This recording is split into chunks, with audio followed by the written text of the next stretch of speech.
Okay, yung mga sir, meron tayong isang foreigner na customer, oh. Hello guys. Hey sir, where are you from? Imus. Imus. I came all the way from Imus. Oh, you're in what country? Okay, sige. Dinaya tayo ni sir, galing pang Imus. Pero si sir marunong magtagalog yan. Lagi tayo niloloko niya.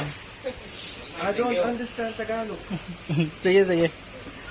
Gagawin natin dito, mag-overall tayo. Kasi yung kanyang sigunyal, kalampag. At bibigyan natin ng sigunyal to. Parinig ko muna sa inyo. Tanggalin muna yung panggilid niya. Tatanggalin lang din naman yan. Yan, ito yung bibigyan natin sa kanya mga sir. Libre lang ito mga sir. Yan, si sir. Yan. Libre lang to. I'm very helpful. You know? Kasi nakarang linggo pa to nag-aantay. Tarpaulin? Tarpaulin? Your motor is very dirty. I know, I'm not washing because you told me you're gonna fix it. So why wash it? Why not? Your motor is white. Driver's dark. But I forgive you. Thank you very much. Okay. You're from? Where you from? Anong tinawag niya sa English? Hindi ko alam eh. Yun eh. Hindi kawag. Anong tawag sa inyo yan? Ano tawag ka? Anong tawag sa inyo yan? Ano tawag ka? Sa inyo nga anong tawag? Paggawa ng makina. Paggawa ng makina. Crankshaft. Tapos, Ito, paggawa ng makina. Sa salita nyo? Ito? Ano salita ko? Sa Ilonggo? Hindi. Sa ibang bansa. Ano? Sa ano? Wala, crankshaft naman eh. Crankshaft na yun eh. sige, pantay mo yan. Tanggalin natin yung pulley. Tapos marinig nyo yung tunog niya. No? Puro na yung madaldal. No, I'm not madaldal.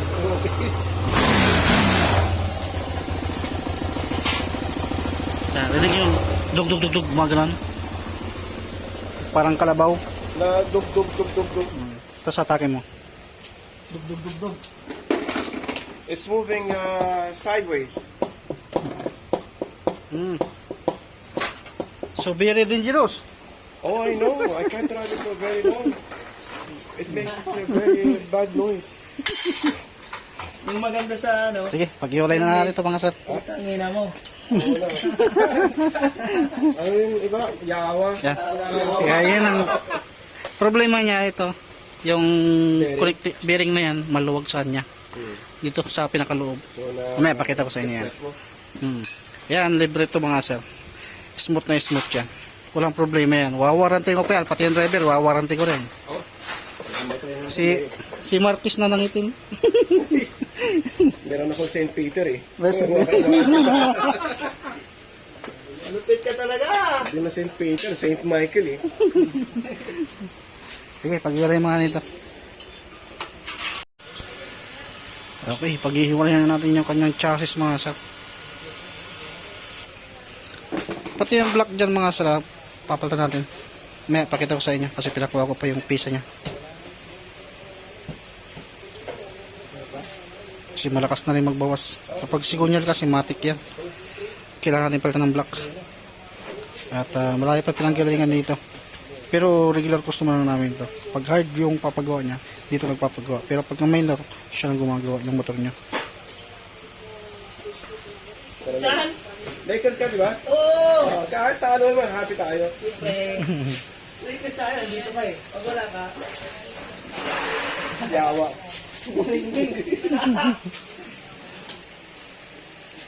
Kaya na, pag-iwalay na. Yan ang wawalwalay natin. Tapos ito, ay ilalabas muna natin. Tapos ito, tatapon. Tatapon lang natin yan sa labas. Ito pa yung mga ginagawa natin. At may waiting pa sa labas. buhat mo lang. Tanggalin mo. Buhat, diretso. So we will take this one Ah. outside and leave it. You take outside. Excuse.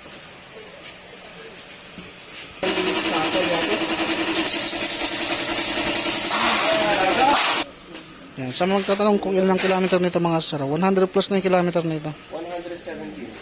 117. Ngayon lang din ito mabubuksan. Yung tension niya, ito, galing pa sa akin yan. 2 years na yung nakakaraan. Makaramdaman mo sa lahat na. Pag 170. Yung nagpapagawa, Nigerian, no? Tapos yung gumagawa, hapon. He is so wider than me. Kailangan natin ng recipes. Ano? Tagalog mo, Brad. Ang Tagalog ng Brad. Yan, nakalas na yung head niya. Tapos ito. Yung black.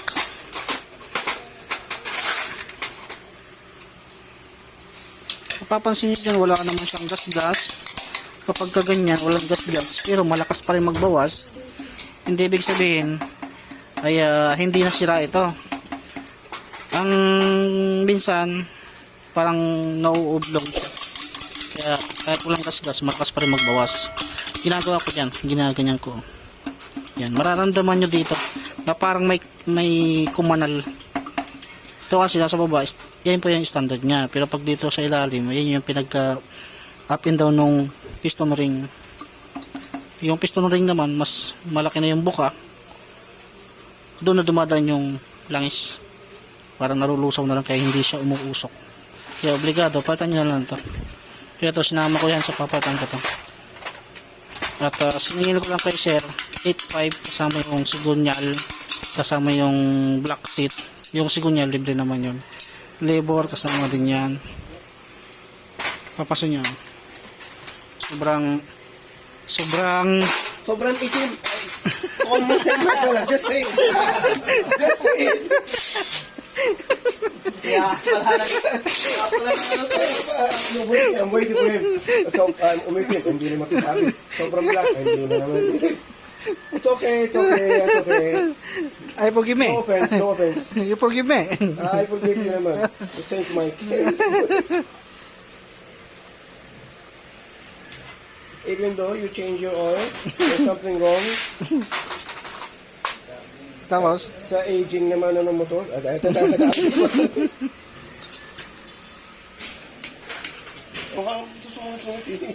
yan nga sir, ito. Sorry ah. Di pa tatanggal yan pero tingnan nyo.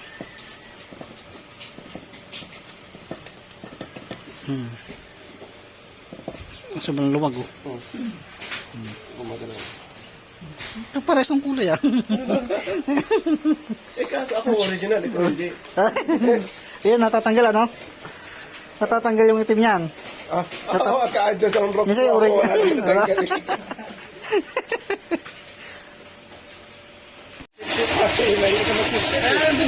Nako, sobrang, wag tayo magsalita. Where does it go? Nobody knows. Ayan, nahugot na. Tapos mamaya, tanggalin natin yung bearing, sasalpak natin. Maingay yung background natin dahil tumutrog yung compressor. Ayan o.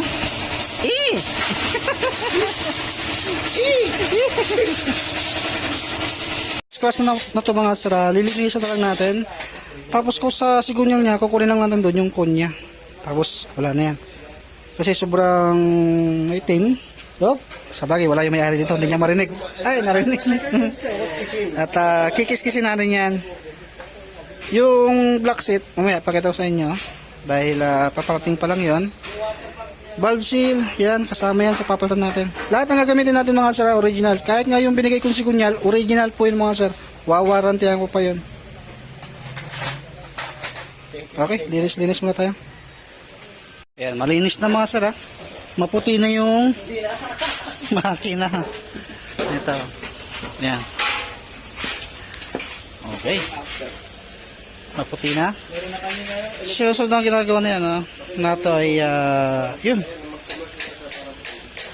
Linisan tapos i-repacing. At ikakabit yung bagong valve seal. At yung pisa ando na. Ando na sa may-ari. Kinuha niya na.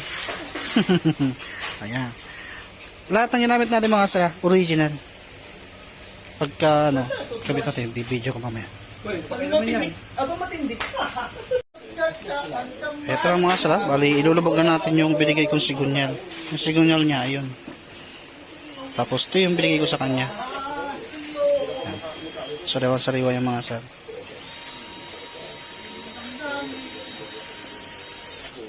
So, kaya gamitan natin ng ganyan para mailubog ng diretso yung sigunyal. Sa loob ng 15 minutes, painitin siya ng ganyan para may salpak nyo ng salpak-salpakan. Okay, fast forward na natin para di umaba yung video natin. Okay, nakalapis na yung 15 minutes. Okay, ayan o. Isang ganoon na lang. Nalabog na natin kaagad. At syempre, lalamigin muna natin. Saka lalagyan ng sealant. Double pin, huwag nyo kakalimutan yan. Para hindi ma-deform. Ito, nire-grinding compound, tapos lilinisan. Para walang overheating.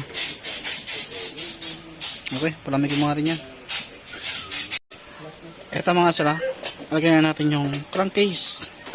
Tapos sunod dyan yung black piston ring, base gasket. Siyempre double pin, huwag nyo nakakalimutan. Kapag kayo naman ang nagkalas dyan, segregation nyo naman, yun na lang yung mga pisa nyan. Kung saan part ng head, segregation nyo na lang.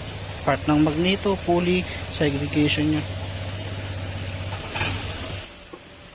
Yan yung bagong piston. Kakabit na doon. Yan, piston ring, kakabit na rin natin. Yan, nakabit na yung piston. Base gasket, ayan, bago din. Kakabit na natin. Set natin yung bagong block. Yung double pin. Huwag nyo kalimutan para hindi ma-deform yung block. Para hindi umusok. Ito yung bagong block natin mga sira.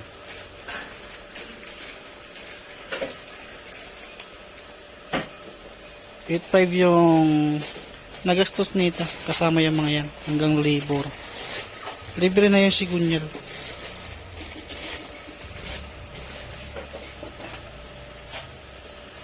Ayan, nakabit na yung bagong block natin mga sira. Tapos dito cover at yung head yan. Yan, trabaho pa yung head. Tapos kakabit na maya yung valve seal. Okay, yan nasable na yung head. Ikabit na rin yung bago natin valve seal dyan. At nanonood yung may-ari niyan. Yung nakalaptop pa yan. Binibideo rin tayo. Si Forenger. Forenger. Hello, hi. Hi guys. Hello na, hi. Ayan. Boss Mark is the best here. Oo. Mauubusan ako ng English niyan. Oh my God. I love you. Putang ina mo. Don't say bad words.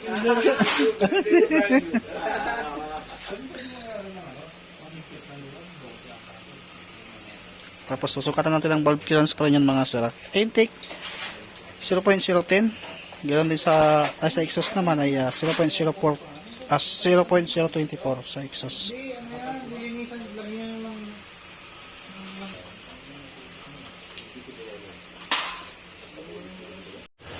Okay, ito nakabit na natin yung cylinder head niya mga sir. Valve clearance na rin natin. At tutok na tutok yung may-ari niyan. What's your coffee? Ah, it's a black coffee. black coffee. Enjoy. Enjoy. Barato. Barato. Barako. February, hindi ko alam yung Tagalog eh. Oo. Alam ako ha. Pero marunong magtagalog ng buo yan. Ayan, buo na. Tabotso na lang. Tapos ipili na natin tuwing pagsamahin doon sa kanyang chassis. Hindi, parang siyang kamo. Sabi mo, wala na mamatay. Okay, let's bolt in na mga sira. Nakto, narinig ka. Hi, YP. Hi, YP. Bumati ka na. Baka may gusto kang batiin. Ay, bumati ako sa business ko naman sa Imos. Sa Imos. Yun lang, wala na iba. Ano na iba? Wala mo, may isang barangay. Sa, ha? Sa Cubao. Gusto mo naman ikaw kung sa Cubao? Okay, balik kabit mo natin ito mga sira. Tapos may pandarin natin. Ay, manonood naman na yun. Tandaan yun. Boss Mike, wala na iba. Going twice. Okay na yung langis. Kulan. Ayan. Ilalagyan natin ng kulan. Tapos Okay, Joe. Yes. Your engine is already to start. Can I? Push. Okay. One click. No more tang tang tang tang. Okay, painit na ulit.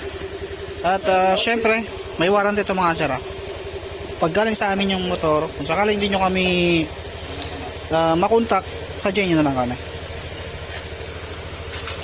Tapos painitin natin para check kung may leak or wala. Okay, tapos na tayo dito mga sir. Road test na lang kulang, kaya binagay natin lahat.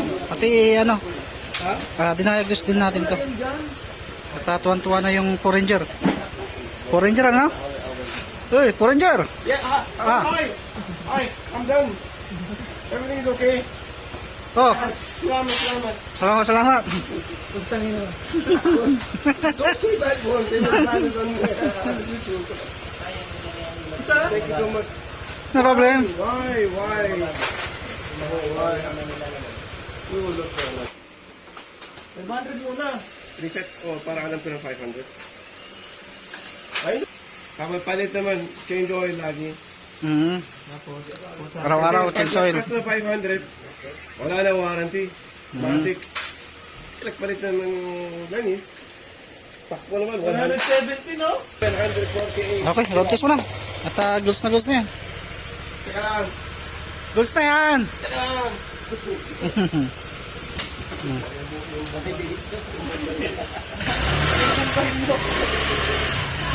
Okay, goods na. Makakuwi na siya sa Amos.